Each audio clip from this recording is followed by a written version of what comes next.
আমি কিন্তু অর্থনীতিটা সবসময় আমি বলি যে আমাদের যে ট্রেড আর পলিটিক্সটা আলাদা করে দেখতে হবে।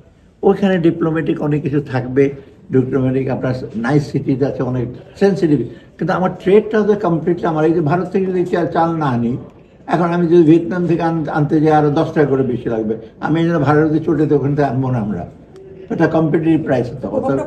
না না, ওরা ভালো হবে, আমি চাল আনতে সে শুনলে একটু খুশি হবে কালকে।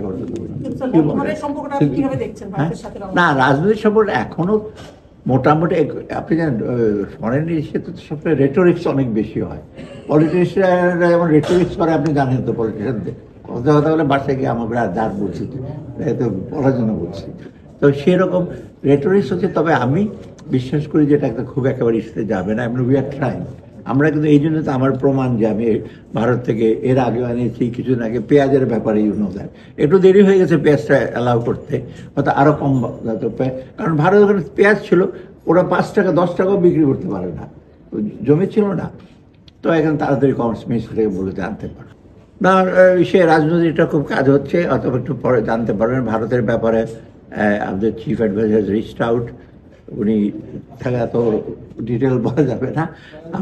আমি কথা বলেছি নিজে ভারতের হাই কমিশনার রিয়াজ হামিদুল্লাহ, আমি তো চিনি ওকে।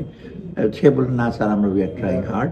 মানে বাইরে আপনারা যত শুনেন কি হয়ে যাচ্ছে হয়েছে, কিছু কিছু তো বক্তব্য আসে, এগুলো তো আমরা কন্ট্রোল করতে পারবো না। আপনারা তো আবার প্রেসের স্বাধীনতা চান। একটা বড় গ্রুপ অ্যান্টি ইন্ডিয়ান, না না, সেটাই আমি বলছি, এগুলি যারা বলছে এগুলো তো আমাদের জন্য একটু কমপ্লিকেট করে ফেলছে, তাই না?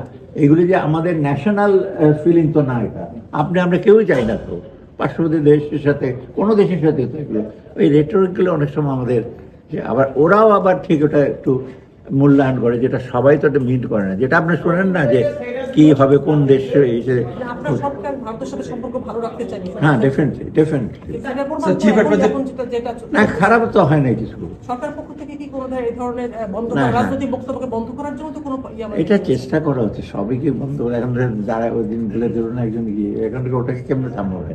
চিফ অ্যাডভাইজার সাথে যে কথাগুলো বললেন সেটা কি বাংলাদেশের দূতাবাসে নাকি? না না, চিফ অ্যাডভাইজার সাহেব কথা বলছে, ওনার তো বন্ধু বান্ধব আছে যাদের সাথে ভারতে যোগাযোগ আছে।